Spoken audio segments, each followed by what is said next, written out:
Today, I'm talking about my experience with bullying at work, how it makes us feel and why it happens. Bullying at work is not okay. We must do better as a society to change behaviours and hold ourselves to a better standard. I believe the key is for us to have a better understanding of the situation so we are better prepared for it mentally and move our minds away from being a victim to being able to control our emotion and rise above it. In 2013, I was lucky enough to start working offshore in the North Sea. I had never worked with other tradesmen before.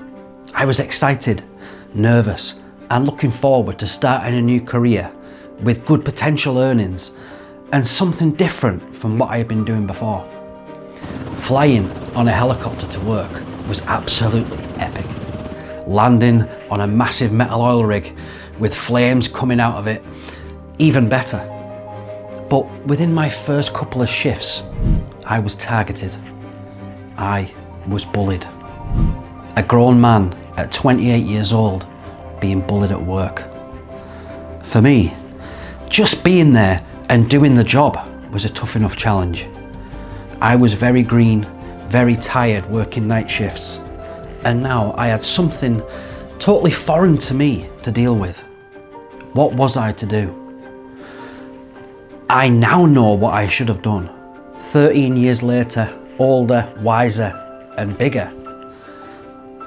But then, all I could do was ignore it and hope that I would be away from them soon.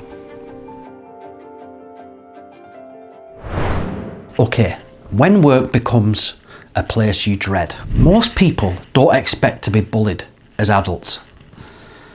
We're told that bullying ends at school, that workplaces are professional, that maturity solves these problems. But for many, work becomes a place where confidence is slowly eroded. It starts subtly. A comment disguised as a joke. Being talked over in meetings. Your work being criticised publicly, but praised privately. Being excluded from conversations or decisions. At first, you brush it off. You tell yourself you're being too sensitive. You assume it will stop, but it doesn't. And gradually, over time, you begin to dread going to work. Not because of the job, but because of the people. Today, we're talking honestly about workplace bullying, what it looks like, why it happens, and how it affects you. And most importantly, how to deal with it without losing yourself. What workplace bullying really is. Workplace bullying is rarely obvious. It's not always shouting or insults. In fact, it rarely is. It's often quiet and calculated. Bullying at work can look like constant criticism or nitpicking, undermining your competence, excluding you from meetings or information, spreading rumours, public humiliation, passive aggressive behaviour, moving goalposts and unfair workloads. The key feature is repetition and power imbalance. A bad day isn't bullying. Conflict isn't bullying. Disagreement isn't bullying. Bullying is ongoing behaviour designed to control, intimidate or diminish. And because it's subtle, many people don't realise what's happening. They just feel worse over time. Why workplace bullying hits so hard. Bullying at work hurts differently than bullying elsewhere. Why? Because work is tied to your income, your identity, your security, your future. You can't simply walk away easily. You need that job. You need the reference. You need that stability. This creates a trap. You feel stuck, powerless, anxious, ashamed. And the bully benefits from that silence. Workplace bullying often thrives not because it's accepted, but because it's unchallenged. The psychology of workplace bullies. Understanding bullies helps you stop blaming yourself. Most workplace bullies aren't confident people. They are insecure people in positions of perceived power. Common traits include fear of being exposed, jealousy of competence, need for control, poor emotional regulation, lack of accountability. Bullies will often target competent employees, empathetic people, the quiet high performers, those who don't promote themselves. This is important. You're not bullied because you're weak. You're often bullied because you are threatening in some way to their ego, their status, or to their insecurity. How bullying affects your mental health. The damage of workplace bullying is cumulative.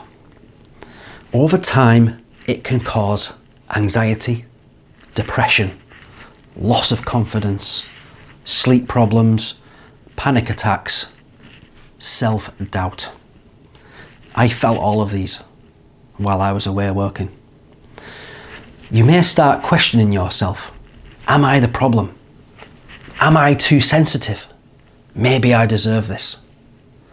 This is called internalization. When external mistreatment becomes self-blame.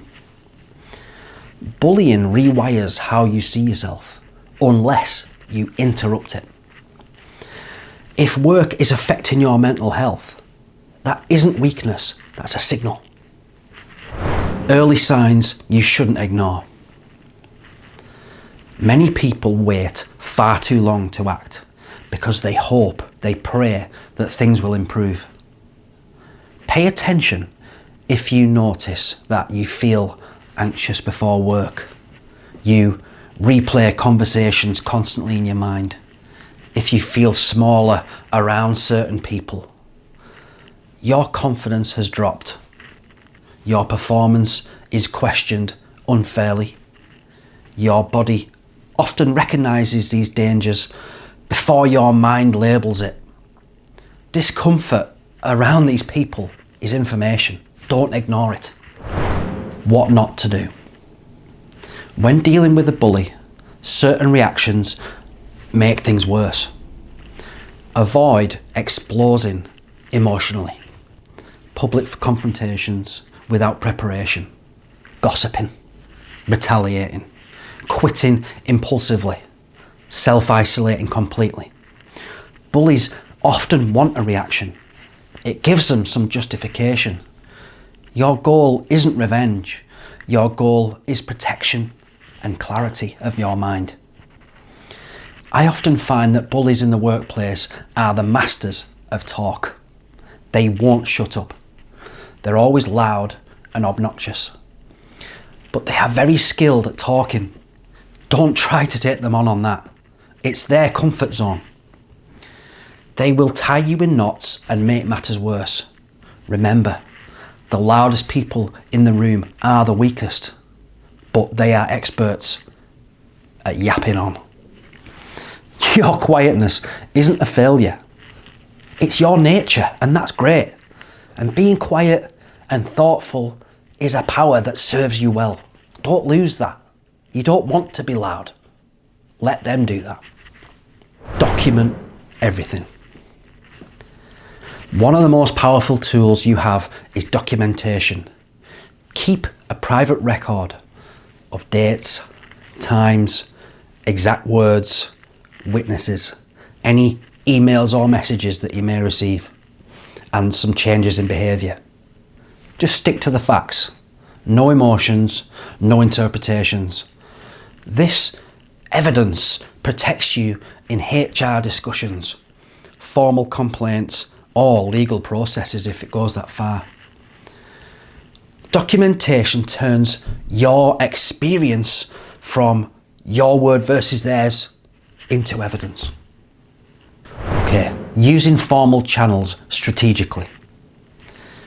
HR exists to protect the company, not automatically you.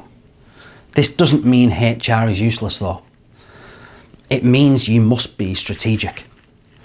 Before approaching HR, organise your documentation, be factual, avoid emotional language, state the impact on your work. Frame the issue as a workplace behaviour problem, a performance impact, a professional concern. This increases credibility. Never go in unprepared or too emotional. You may not be the only victim. Try and observe others that may also be victims and approach them, but carefully. If you have friends that see what's going on, ask them to also keep notes and watch closely for future reference, but you must be careful when discussing this with anyone, because if they're going to be bullied themselves, they'll avoid it. Okay, when management is the problem. Sometimes the bully is your manager. This is probably quite frequent. This complicates everything. In these cases, documentation is absolutely critical. Professionalism is essential. Support outside of work also matters. You may need to escalate carefully, seek advice, consider internal transfers to a different department, and explore external options. Your safety and well-being matter more than loyalty to a toxic structure. Protecting your confidence. Bullying attacks your identity. You must actively protect your self-worth. Remind yourself, one person's behaviour doesn't define you. Your skills didn't just disappear. Your value didn't shrink. Outside of work, maintain your hobbies and your lifestyle. Get exercising. Talk to supportive people who may be able to help. Do things that reinforce competence. Don't let one environment rewrite who you are. You don't ever want to do that. When to stay and when to leave. Not every workplace can be fixed. Ask yourself, is this affecting my health? Is there any accountability? Is change in the future realistic? Am I growing or shrinking here? Leaving isn't failure. Sometimes it's wisdom. Staying in a toxic environment costs a lot more than starting again. Your career is very, very long. You may be around that person or these people for years to come. Don't put yourself through that. Your well-being is irreplaceable, and you don't want any of that to affect your outside life or your family life. Healing after workplace bullying. Even after leaving, the effects can linger. You may doubt yourself, fear new workplaces, over-explain, overperform. Healing takes time. Talk about it, process it, name it. What happened was real, and it mattered. You don't get over bullying, you recover from it. I can still feel, all these years later, the enormous pressure. I was so unprepared to face it. It literally made me shut down sometimes. People really are very cruel. Turning the experience into strength. Many people emerge from workplace bullying with clearer boundaries, stronger self-respect, and deeper empathy. You learn what behaviour you won't tolerate, how to advocate for yourself, what environments you deserve. Painful experiences don't define you, but they can refine you. Okay, I'm going to leave you with this. You are not the problem. If you're dealing with a bully at work, just hear this clearly. You're not weak. You're not imagining it. And you're not alone. Bullying thrives in silence, and it loses power in clarity. Half the problem is doubting yourself. You can control that, so get rid of it. You deserve a workplace where respect is normal, where feedback is fair, and where you don't have to shrink to survive. That isn't what work's about. Protect your mental health, trust your instincts, and try and set boundaries. Seek support, and, if necessary, walk away with your dignity intact. Your job is replaceable. Your well-being, it never is.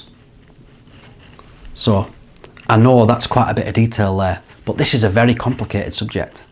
13 years after my own experience, I can still feel the anxiety I had before a shift started. The feeling of people looking at me to see what my reaction was, and the shame that I felt of not being able to do a damn thing about it. My problem was that I had never worked with other tradesmen before. I didn't understand the nuances of working men. I was there to work, and I was excited to learn. They were there to do as little as possible and earn the same amount as money.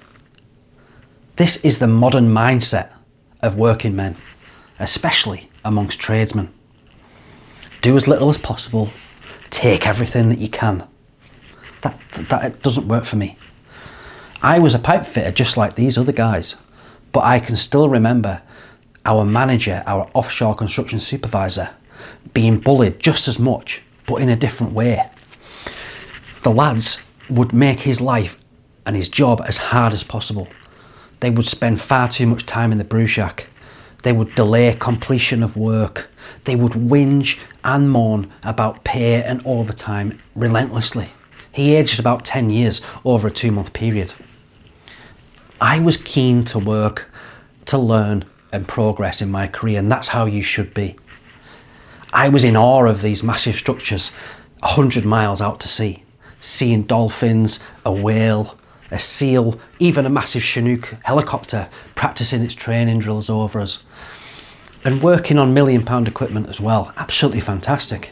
The problem was my eagerness was a threat to the lads that wanted to do nothing. I showed them up. I wasn't the only one, but bullying at work makes you feel very small indeed, and it makes you feel very alone. Looking back, I had 4 options. Number 1, take detailed notes as evidence, and if pushed anymore, make a complaint. Number 2, leave the job or ask for a transfer to another rig. Number 3, try and wait it out and hope to get away from them sooner rather than later. Or number 4, smash the teeth out and deal with the consequences. It was such a difficult situation. In the end, I was only on that rig for 3 trips. My next year offshore was absolutely one of my best ever years of work. I found a group of really good lads who wanted to work and to learn just like I did, and I made some wonderful friends and some wonderful memories. That's what I mean when you can move on. It may be the best thing you ever do. So please, if you can take something away from this, don't despair. If your back is against the wall and you have no option, then just move on. Get away from the toxic environment, get on with your life, start afresh. It may be the best thing you ever do. Life is far too short, and work is too hard on us all to have to deal with small-minded bullies who should have grown out of that behaviour long ago. Unfortunately, it seems like it's a part of life, and it's a difficult challenge to face. This is why nowadays I'm self-employed. I can't really bully myself, although sometimes I do if I make some stupid mistakes. And I earn more money and I'm at home every night, so it really worked out for me. And I promise it will work out for you too. But you must just control your mind.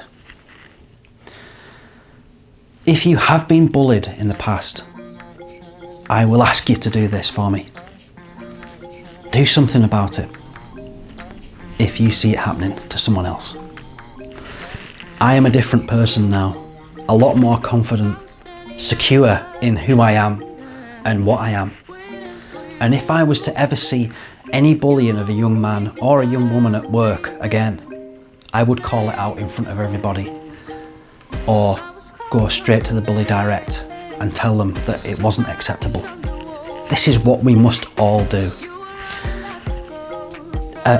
Someone being bullied at work must never ever feel like that again. It's not right. It's on all of us to make bullying a thing of the past. I'll see you in the next one.